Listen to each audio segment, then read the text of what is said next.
Mungkin saya langsung saja Pak. Kehadiran Bapak Lukman Ribeiro pada sore hari ini di Lohayong mungkin satu-satunya kandidat sebagai calon Bupati Flores Timur yang mungkin baru pernah saya ketemu turun pada sore hari ini. Terima kasih. Harapan kami kepada Bapak Lukman Ribeiro sesuai dengan visi misinya Pak. Saya lebih melihat pada reformasi birokrasi Pak, karena melihat generasi kita terkhususnya di Flores Timur, banyak anak-anak kita yang sarjana-sarjana selesai tamatan sarjananya, ada juga di luar, banyak sekali kembali ke kampung halaman dan tidak ada kerja, peluang kerja sama sekali, baik di tingkat pendidikan, kesehatan, dan umum. Ini sangat memprihatinkan Pak, karena kita melihat bahwa untuk Kabupaten Flores Timur, kalau bicara tentang kota mungkin kami belum begitu memahami tentang aturan. Tapi di Flores Timur kita melihat bahwa anak-anak kita ketika ada pembukaan P3K, CPNS, sangat minim sekali untuk diterima di Kabupaten Flores Timur.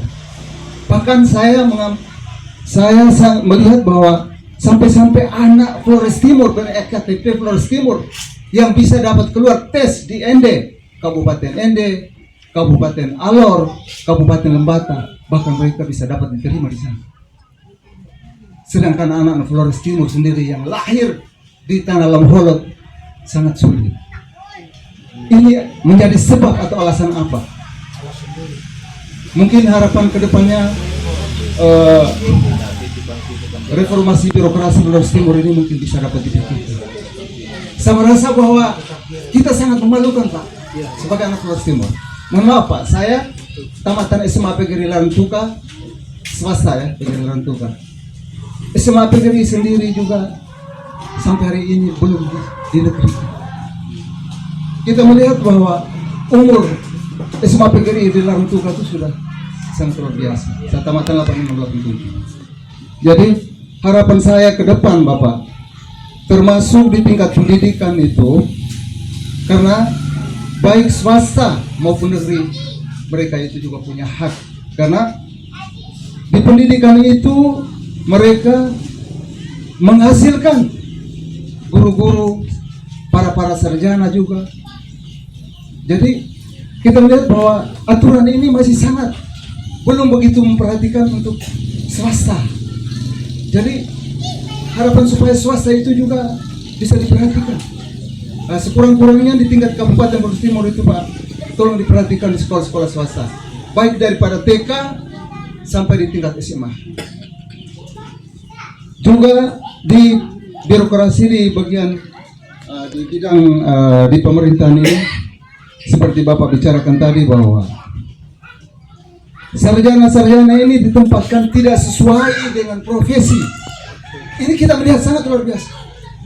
Kalau cara ini dilakukan terus, ini entah berpengaruh pada politik atau apa, kita kurang tahu. Kami mohon ke depan, kalau benar-benar cinta akan Flores Timur, Kalimantan begitu maju, riwayatnya sudah kita ikuti. Kita mengharapkan supaya ke depan Bapak Lukman Ribeiro sebagai anak Flores Timur, tolong perhatikan itu.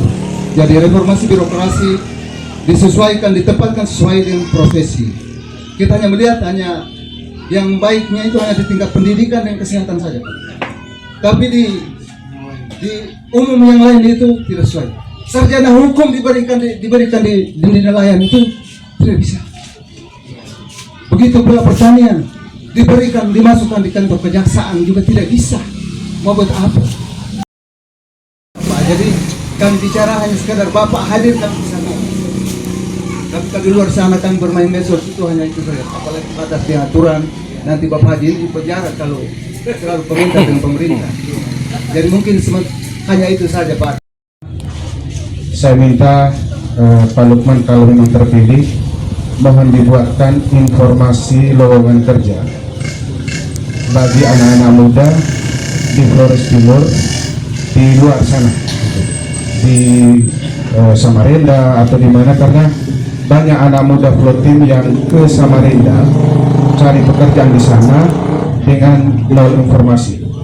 Akhirnya di sana juga ada yang berhasil, tapi banyak juga yang gagal. Jadi mohon mungkin pemerintah bisa memfasilitasi itu. Ada lowongan pekerjaan di Kalimantan seperti apa, diinformasikan ke kita semua. Jadi berangkatnya itu bukan pakai calo, tapi lewat Pemda. Satu. Yang kedua, Solor ini ekonominya tidak bisa bergerak. Menurut hemat saya, salah satunya karena tidak ada sentra ekonomi di sini. Adonara bisa berkembang karena ada wewenang, ada pertokoan. Larantuka juga demikian. Kita di Solor tidak ada sama sekali, sehingga untuk belanja kita harus ke Wewenang, kita harus ke Larantuka. Contoh yang paling sederhana, harga semen di sini Pak, itu 60.000, 61.000 di sekitaran itu. Sementara di Larantuka harganya 50, Wewenang juga kurang lebih demikian. Pedagang di sini dulu kita maklumi dengan harga 60 itu karena mereka ambil dari Larantuka Pak, sehingga dihitung ongkos angkutnya, buruhnya dan lain sebagainya. Sekarang semen itu sudah langsung turun di Menanga, kapalnya langsung turun di Menanga, tapi harganya masih tetap lebih tinggi harga semen di Solor daripada di Larantuka atau Wewenang. Jadi saya kira salah satu sentra ekonomi di Solor harus dipikirkan juga kalau Bapak memimpin, sehingga itu memudahkan kami warga di Solor ini bisa melakukan aktivitas ekonomi. Yang terakhir Pak, ini mungkin saya kira tadi saya berharap dan sudah mereka sampaikan juga, tetapi karena belum disampaikan, saya hanya menyampaikan terkait visi Bapak, misi Bapak di bidang pariwisata. Di Lohayong ini ada salah satu titik pariwisata, yakni Benteng Lohayong. Saya bilang Benteng Lohayong Pak, mungkin dalam pikiran Bapak itu benteng Portugis. Bagi orang lain itu benteng Portugis, bagi kami orang Lohayong itu benteng Lohayong. Orang tua dulu kami merebut itu dari Portugis itu dengan darah dan air mata, maka kami tidak mudah menyerahkan itu kepada pihak manapun, sekalipun kepada negara. Jadi saya minta dengan sangat, kalaupun misalnya ada visi tentang pariwisata, mohon supaya Benteng Lohayong jangan disentuh-sentuh, jangan karena bagi kami itu sampai saat ini masih sangat vital. Jadi mohon supaya itu bisa diperhatikan, dan ini akan saya sampaikan kepada semua calon yang datang. Satu, saya kira itu yang saya sampaikan. Untuk dalam rangka menumbuhkan ekonomi manapun, kalau memang disetujui oleh masyarakat, kenapa tidak? Tapi kalau tidak disetujui masyarakat, ya kita akan pertimbangkan lain.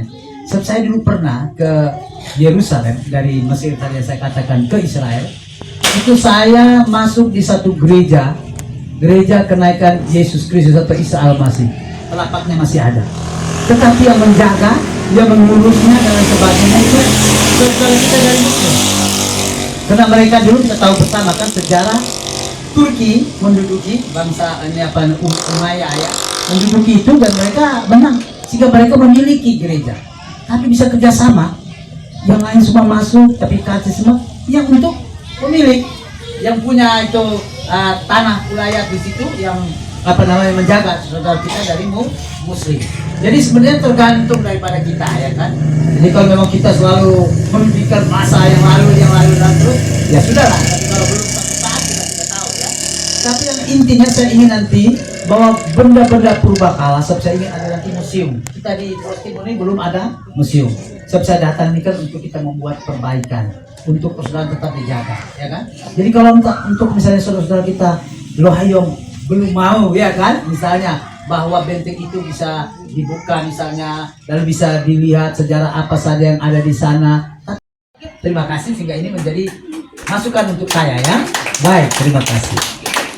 Lalu yang berkaitan dengan apa itu tadi? Yang kedua, lowongan pekerjaan itu saya setuju. Justru saya sudah bilang, sebab saya berasal dari Kalimantan, saya sudah bicara dengan sejumlah pemerintah daerah di sana. Sebab biasanya gubernur, bupati kalau mereka mau naik, mau kampanye semua, datang ke kampus saya. Ya, namanya ribuan kan, saya punya pasukan. Jadi mereka bilang apa saja yang Pak Lukman bisa mau ini, kami. Saya ingin nanti, kalau saya berhasil di sini, saya ingin membuat kerjasama.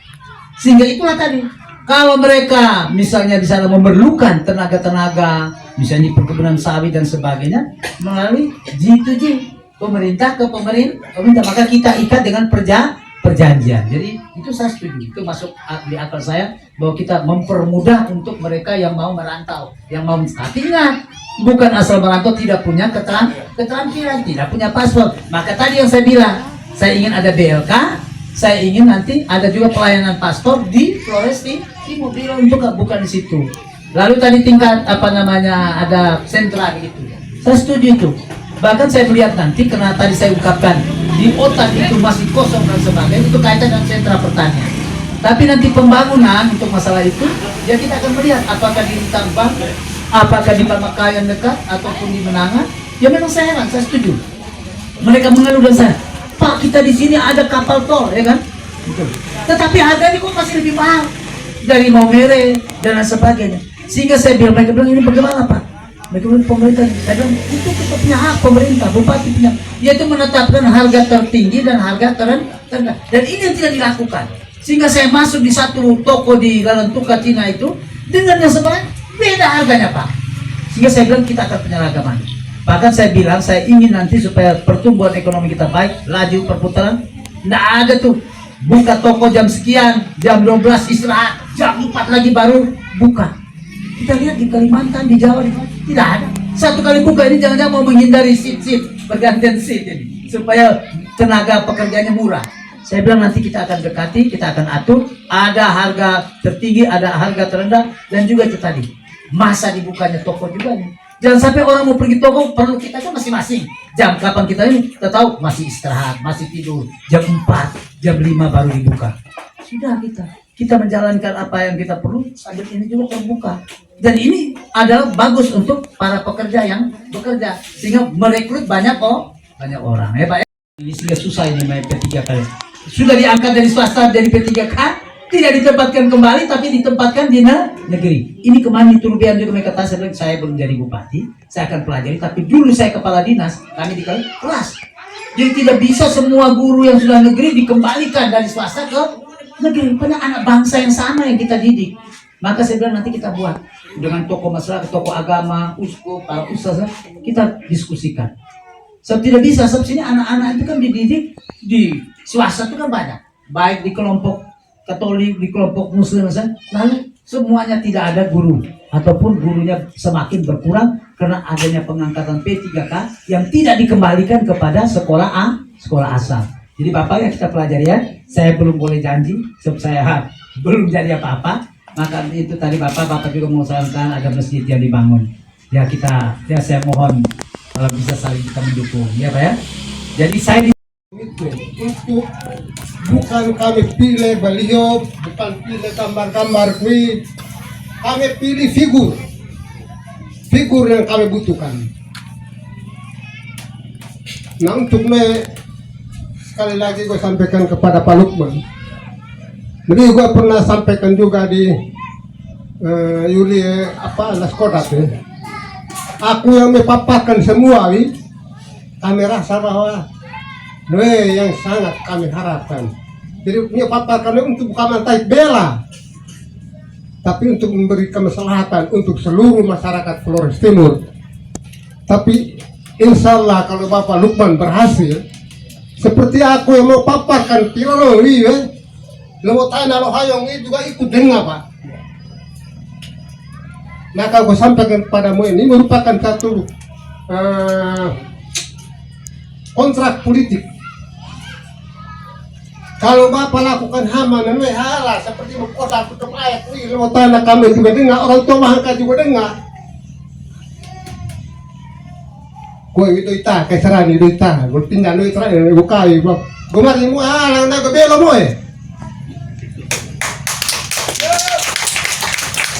Terima kasih. Salam Maholot mulai dari SD sampai dengan SLTA. Itu mulai dengan tahun 2017 supaya nilai-nilai kelamolotan, budaya-budayanya juga terpelihara. Ini sangat penting. Anak saya yang sekarang dokter yang bungsu, waktu dia SMA di Jogja itu, dia tidak tahu bahasa Jawa karena dia di Kalimantan.